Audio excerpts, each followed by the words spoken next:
Welcome to the TopRank Marketing Digital Marketing News Roundup. I'm Tiffany Allen. And I'm Joshua Knight, and this is a video.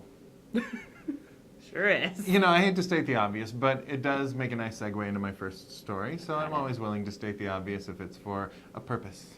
And that purpose is that there was a new study that came out from video ad tech company Innovid. So consider the source a little bit, but they said that 80% of brands plan to increase their spending on video marketing in the coming year. Interesting. Makes sense to me. Video is kind of the new frontier. People are watching it more. Facebook's promoting it more. So getting that content seen. This was a survey, by the way, of 140 marketing executives. Very executive. Of the people who are going to adopt a little more spending, start doing a little more experimenting, 75% of them says that the budgeting and cost of video production was a main concern. 48% of them said that proven effectiveness is a concern for video. So those are a couple of things that are on people's minds. Just figuring out the KPIs that you're going to use for evaluating the success of the video can be tricky. 89% said they're using the same digital KPIs as they would for the rest of their marketing. So there's kind of a divide between, well, do we measure it like an ad spend for traditional media, or do we measure it like our digital marketing? So most people are doing digital. Some of them are looking at it as media savings, as in it would have cost us this much to hit this many people on traditional traditional media. But I feel like, yeah, this is digital marketing. Measure the digital marketing KPIs, and digital is a very hard word to say over and over again. Digital. Yes.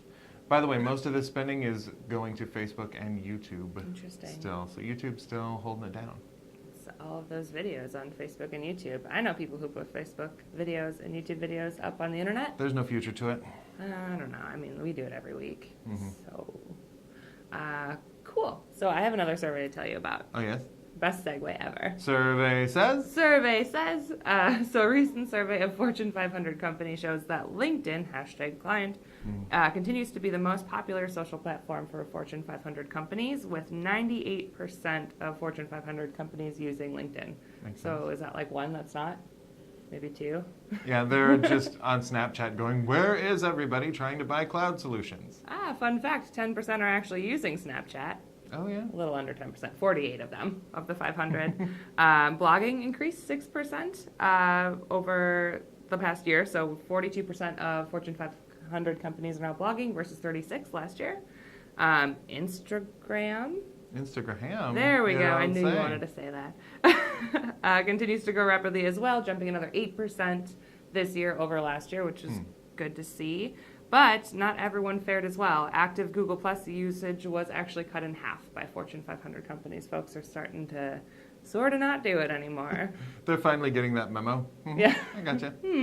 Definitely. So that being said, of course, Fortune 500 companies are looking to social media to get their messaging out there. Many are choosing LinkedIn, but these other platforms are steadily growing year over year, with the exception of Google Plus.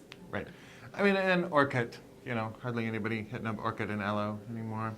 Nope. Sadly. I did name my new dog Orkut, though, so. Did you? Yeah, it lives on. Aww. Yeah, that's a lie. Darn But that's it. all right.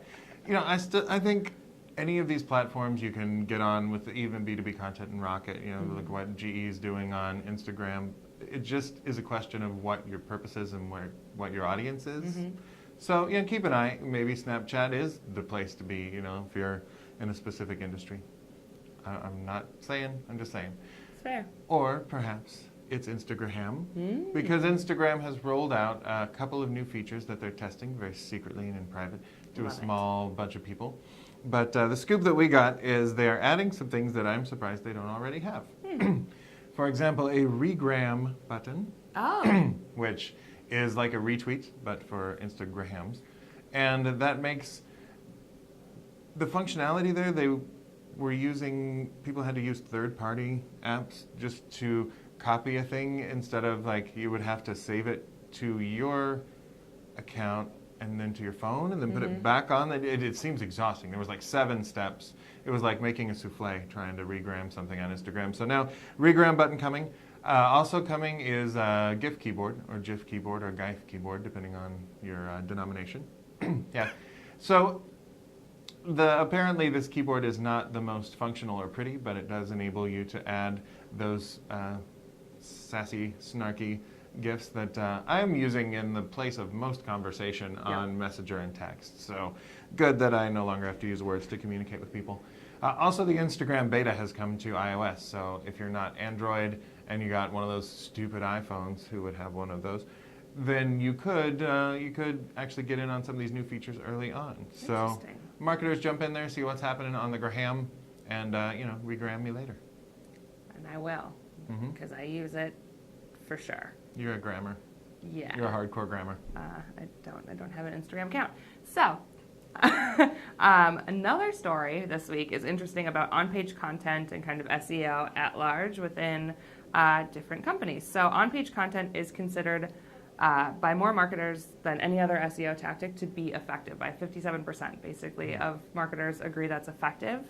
But beyond content and on-page content, keyword research is still very valuable to folks who are looking into SEO, which makes sense, understanding what the landscape looks like, what people are looking for, search volume, that kind of thing. Although we have seen kind of that keyword stuffing go down in terms of what's working and what's not with SEO. It is important to know what keywords you should be targeting. Ultimately, that still matters.